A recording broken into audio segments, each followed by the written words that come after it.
Hablemos de los campos de fuerza.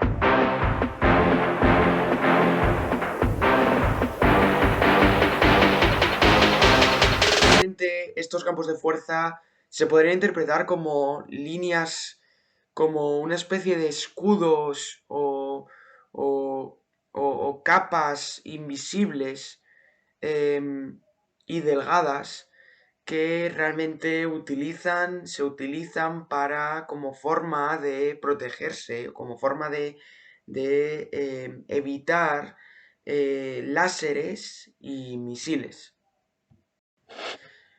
Un campo de fuerza, todos realmente hemos visto lo que son los campos de fuerza en el colegio, en el instituto, y lo estamos asociados a las cuatro fuerzas de nuestra naturaleza: la fuerza gravitatoria, la fuerza electromagnética y las fuerzas nucleares, tanto débil como fuerte.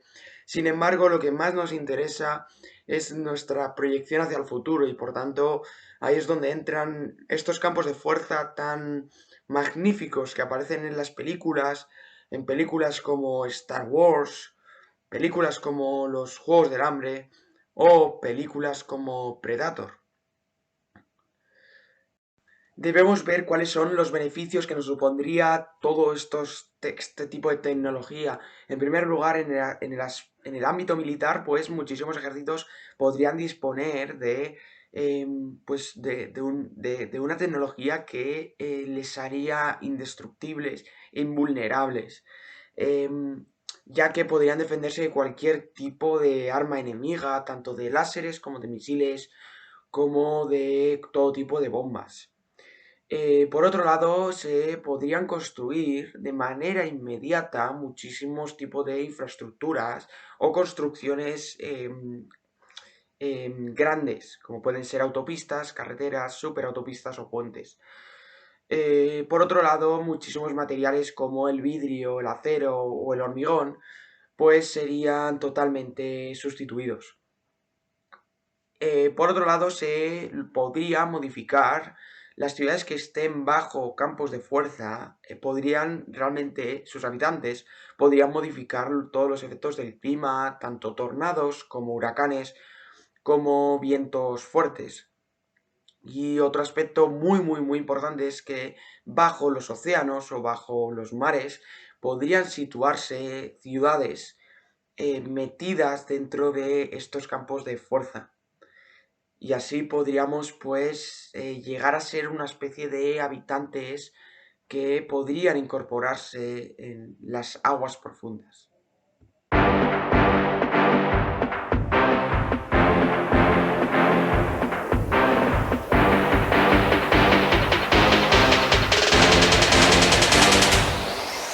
Vamos a adentrarnos un poco en un personaje muy importante del siglo XIX, que nos formuló unas bases muy importantes en la electricidad y el magnetismo, el conocido Michael Faraday. Michael Faraday nos introdujo que si se colocan unas limaduras de hierro sobre un imán, estas se disponen en una estructura con una especie de forma de telaraña.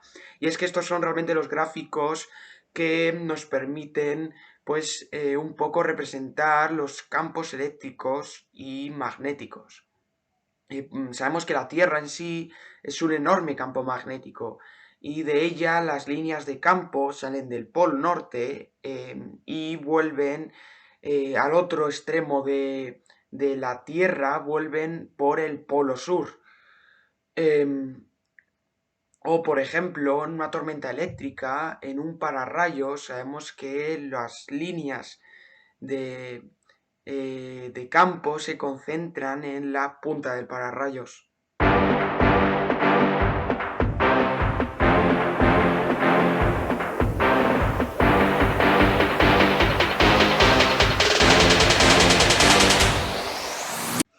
Lo que vamos a tratar de hacer ahora es, os voy a comentar un poco las cuatro fuerzas conocidas y vamos a ver cuáles son los rasgos de estas y cómo podrían, pues, si estas realmente podrían utilizarse como aquellos campos de fuerza que aparecen en las películas de ciencia ficción, si realmente podrían ser útiles como escudos protectores o no, y cuáles, y si realmente podríamos sacar partido de ellas. La primera fuerza que vamos a ver es la fuerza gravitatoria.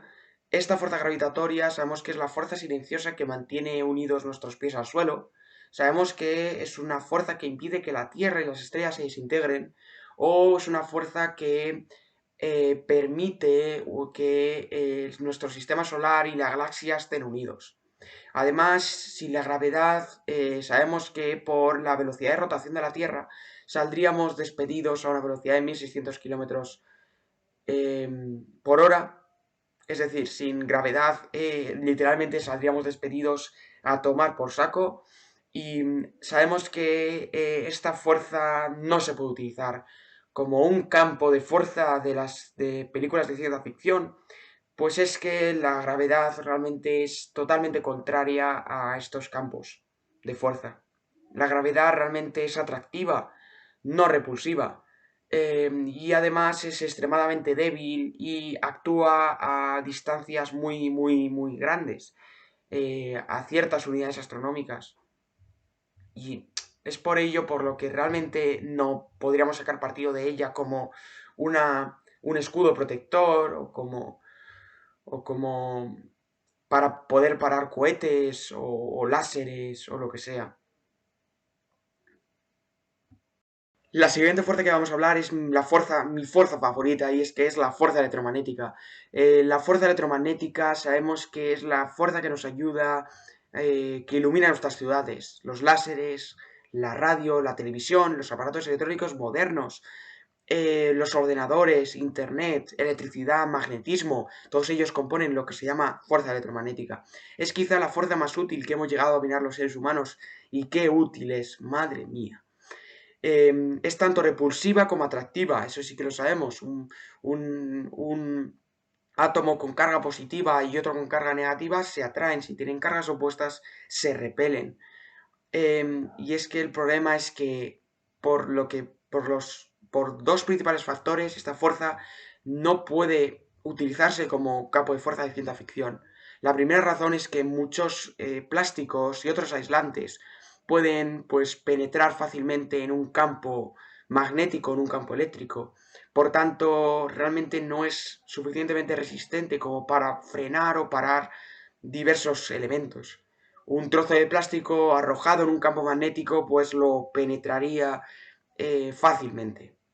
La segunda impedimento es que actúa a distancias muy grandes.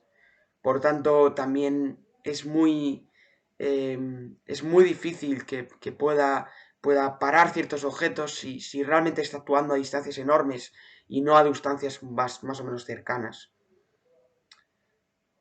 Sabemos que el electromagnetismo no se puede utilizar como una fuerza, pues de estas de la ciencia ficción. Y es que no lo digo yo, lo dicen las matemáticas y lo dice la física. Y es que James Clerk Maxwell, creador de las leyes más importantes del electromagnetismo y una de las más importantes de la física, pues a partir de estas leyes sabemos que, eh, dando ciertos resultados, sabemos que no se puede utilizar el electromagnetismo como una fuerza, como un campo de fuerza de ciencia ficción. Vamos a hablar de la fuerza nuclear débil y fuerte. La fuerza nuclear débil es la responsable de la desintegración radiactiva, es la que permite y calienta el núcleo de la Tierra, que es radiactivo.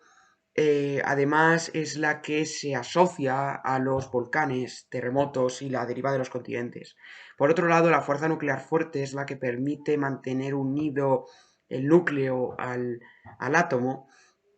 eh, y es que, en general, la fuerza nuclear, o las estrellas y el universo eh, utilizan la fuerza nuclear, que es básicamente la que nos permite eh, tener el universo entero iluminado. El problema con la fuerza nuclear es que actúa a distancias muy muy pequeñas.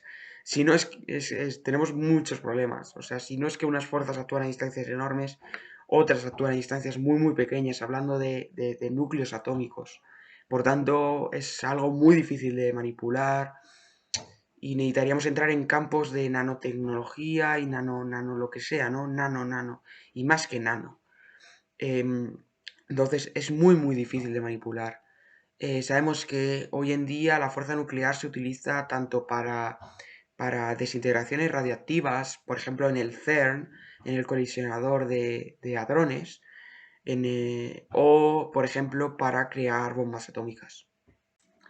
Pero aquí no queda todo. Y es que realmente los plasmas, el cuarto estado de la materia, se puede utilizar como campo de fuerza de estos de la ciencia ficción que hemos visto anteriormente. Sabemos que el plasma es el cuarto estado de la materia.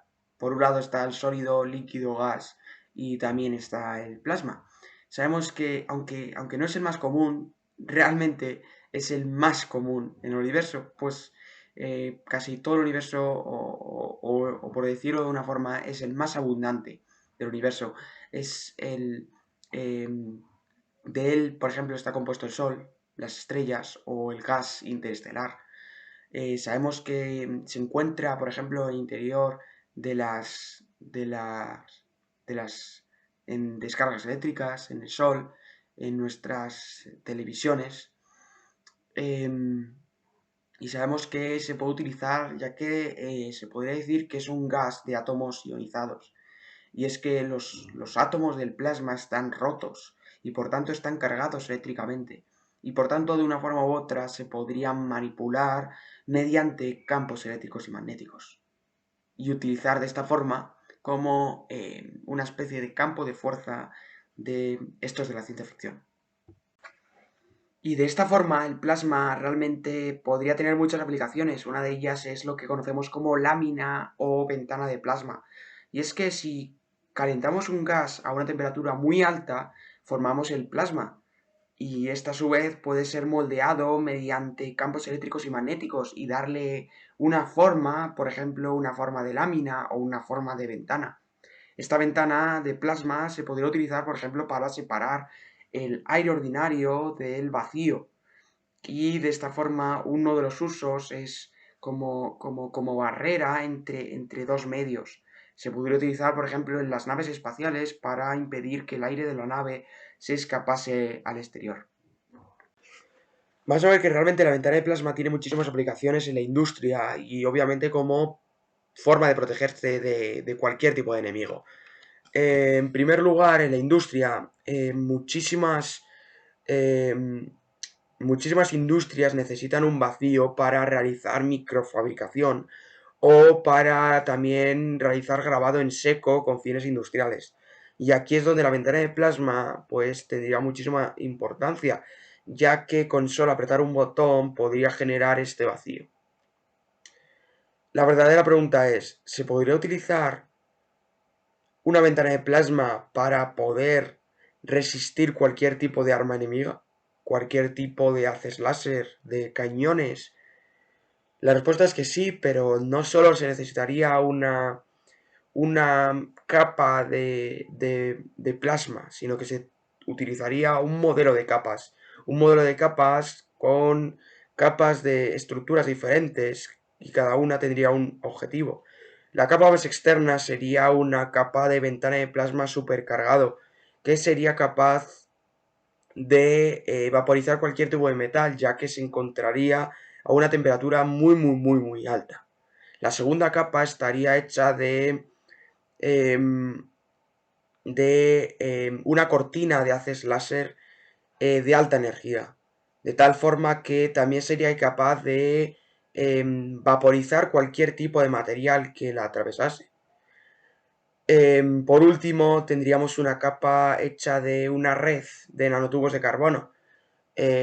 ¿Por qué nanotubos de carbono? Pues básicamente porque son suficientemente pequeños como para no ser vistos y por tanto ser una red invisible, una red transparente, pero además son más resistentes que el acero o que cualquier tipo de metal. Entonces, básicamente, con todo este cúmulo de capas, pues podríamos resistir cualquier tipo de cañón. Cañón. ¿Cuál es el problema que vamos a ver a continuación?